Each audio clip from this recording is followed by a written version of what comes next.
Alright, we have probably a popular one here, maybe even more so than AR-15. So in this video we're going to give my critique to the AK-47, probably the king of shit-hit-the-fan weapons. Alright, but before we get into it, if you would please subscribe, hit the like button, leave a comment, and if you could, become a member. Alright, like I said, in the unusual world of firearms, at one point in time the AK-47 was inexpensive, much more so than AR-15, and that is kind of reversed. The reason is, where it was manufactured overseas, a lot of these companies cannot import these guns anymore, where labor costs are lower, and they've had the tooling in the old ex-communist countries, been making them for 50 years. They could produce and sell on the U.S. market a reasonably priced firearm. That is no longer the case. Most decent, high-quality AK-47 rifles are over $1,000 or $1,000. You can find some under that now, but again, the big downfall is the way that they're manufactured. It's an older style of manufacturing, which isn't found much in the United States. There is some hand fitting to these when you put them together that I did not know. So to get them done correctly is quite costly in terms of modern manufacturing. Basically what I'm saying is the way this gun is put together, it uses manufacturing prior to CNC machines, which most mass production nowadays revolves around computerized operated machines, and not so much hand fitting and things of that nature. So that's where we go. But let's start the critique. Okay, like I said, it's flip-flop. Now this is more expensive than an AR. You're better off buying a generic AR-15 than even the most reasonably priced AKs are still quite high for what they are. Alright, so when it comes to the shit hits the fan scenario, we know this gun's reputation, and it scores a 10 if not higher. Okay, at one point in time when these were inexpensive, accessories were cheap, magazines were abound, bayonets, everything was fairly reasonable. Now that's not the case, but at one point in time this would be the gun, okay, for that scenario. Home defense, again, a little bit too much on the powerful side. You should have a handgun or a pump shotgun other than a battle rifle, or you want to call it that. So home defense, I'm going to give it like a 4 or 5. Really, it depends. Unless you're getting attacked by a mob or something, this is not a good home defense gun. Hunting. The 7.62 by 39 round, and that's why it's an AK-47. We're going to stick with that gun. The round is ballistically identical to the 30-30 Winchester, more or less. In distance, trajectory, it has a lighter bullet. The 30-30 usually has a heavier one. But if you wanted to with a 5-round mag, I have one around somewhere. You can pop a 5-round mag in there, go deer hunting, or whatever you want with it. Yes, you can hunt. Is it, yeah, it's some sort of scope or something to make it better. So we'll give it about a 6 or 7 for hunting. General purpose shooting. when ammunition was cheap and these guns weren't that expensive, this thing was a blast to take out all day. People used to burn through thousands and thousands of rounds of ammo. Back when steel cased ammo was like $100 for 1,000 rounds. So general purpose shooting, yes, scores a 10. Militia weapon, gonna have to lower the score because A, the cost, availability of reliable magazines is kind of iffy. You know, you can still get bayonets and that. It's not as commonplace as it was at one time.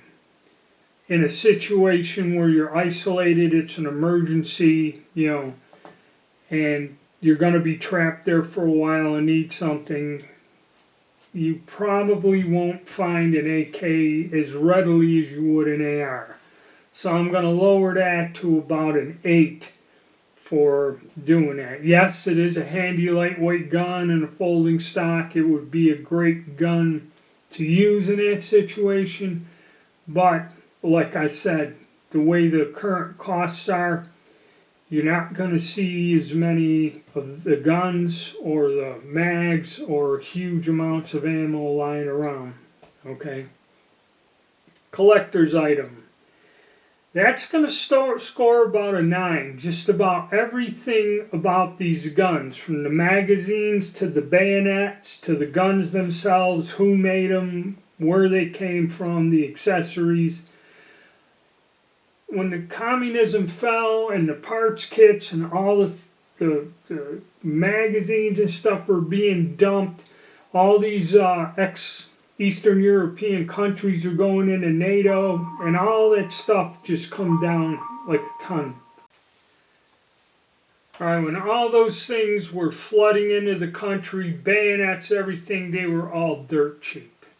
Okay, magazines, I used to have piles and piles of them. I forget what they were. They weren't what they weren't like 30 beans for one now. I know they weren't that back then. They're more like 10 or even less. I remember having piles of them. Same with the bayonets. The bayonets were like, you know, 20. Now, these things go for anywhere, depending on who made them or what type they are, and that, anywhere 60, 80. I think AK-74 bayonets are well over a Sino. They're like $140. The things were $25 at one time, you know. So, as a collector's item, yes. Probably I'll say, you know, for those interested, and any accessories and parts gone up, it's a 10, collector's item. Ammo price and availability. Ammunition is available, but with the embargoes and who's making it and everything, I don't know what a case of ammo goes for now. It goes for, I should have looked it up. It used to be $100. I remember it's 2. I don't know if it's 3 or 4. If you get 1,000 rounds, it's about 400 units, if not close to 5, depending on what it is or who made it. It's available, it's around, but it's a lot more expensive than it used to be. It ain't as dirt cheap. So ammo is a thing. I have not yet reloaded for it. And the reason was, when the ammo was so cheap, you just go shoot it and, you know, why even bother? But I may have to do some reloading. That'll be on there. I got the dies in it. I just never got around to reloading for this in the SKS. But ammo is still there and plentiful. It's just going to drain your bank account. Reliability. This whole gun was designed, and Kalashnikov went on to his final days just improving on this weapon. It is reliable. It'll work. I've seen in Soldier of Fortune they had a gun where the stocks broke off, you know, but this is still here. The dust cover's missing, and they're hanging on to a pistol grip, waving it around, still using it. It'll work with parts and pieces missing, okay? The tolerances and the functionality of this gun are so loose, and it's made that way. And Kalashnikov said he made it that way. So if anything gets in the way, the bolt's like a cam.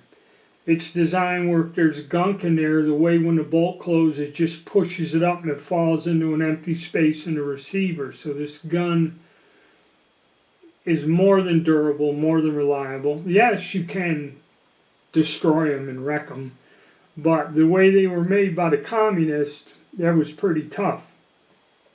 The biggest thing is they cheat with casting the main trunnion. And this is where when they made the American-made copies, that's where they screwed up, had a lot of problems. These guns would literally just blow apart and stuff because the castings, the pin that was holding the pressed-in barrel, that would be the wrong material, or the trunnion itself would be weak and start to deform, and then it would end up. But as they were made in the old days, the original ones, they're more reliable. Reliability, gonna have to give it a 10. Parts, repair, and accessories. Somewhat limited. They used to have these side scope mounts that were put right into the receiver, but now that's another thing. This gun has gone through both variants. I believe the 30 caliber is still made, and the Russians have improved and come out with several more modernized versions of the AK family of rifles. I guess they got a 102 and something else. And they have them to where all the things these old guns didn't have. Pick rails and ways to mount lights and this and that and scopes and everything else. A more modernized version, which would not be an AK-47. It has a different designation. They have modified them.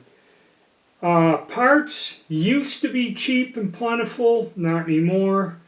Stocks and bits and pieces are available in parts kits quite frequently. You can get some parts and pieces, but I don't really see bolts, charging handles, and that. And if they do show up in that, they're kind of pricey.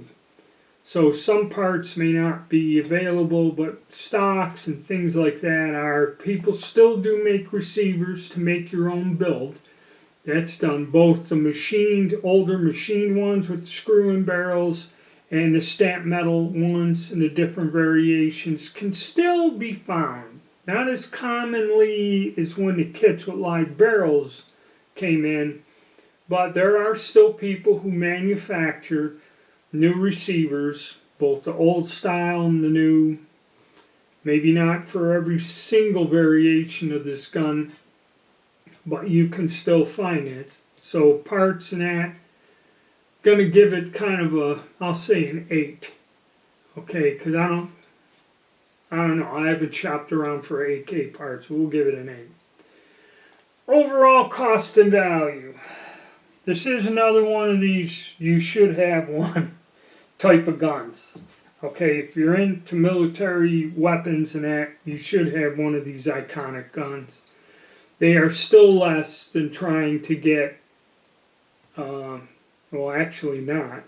They used to be less, but they're up there with, Galils and all these other guns you can put together. Parts kits were quite expensive. A good AK costs you about $1,000, alright? A good one. And some of them go even further, pushing close to $2,000, depending on the speciality or who made it, which is kind of a sad thing to say. At one time, I had a bunch of these. I had several of them. And just when the panic came and, you only need one, I fired thousands and thousands of rounds through these rifles. I kept this one. I'll do a separate thing on AK-74s because it is a different rifle. But chrome line barrel, this is a Romanian parts kit. You can't beat it. Okay? this thing will go on long after I'm gone, still be a useful item. But yeah, unfortunately times have changed. You know, the days of these being inexpensive and ammunition was inexpensive and magazines and stuff were all over the place, bayonets. Unfortunately, those days have gone. But it's still a nice gun to have in your collection. It's still a nice gun that you could use for said survival, shit hits the fan, emergencies, and that. Alright, thank you and stay tuned.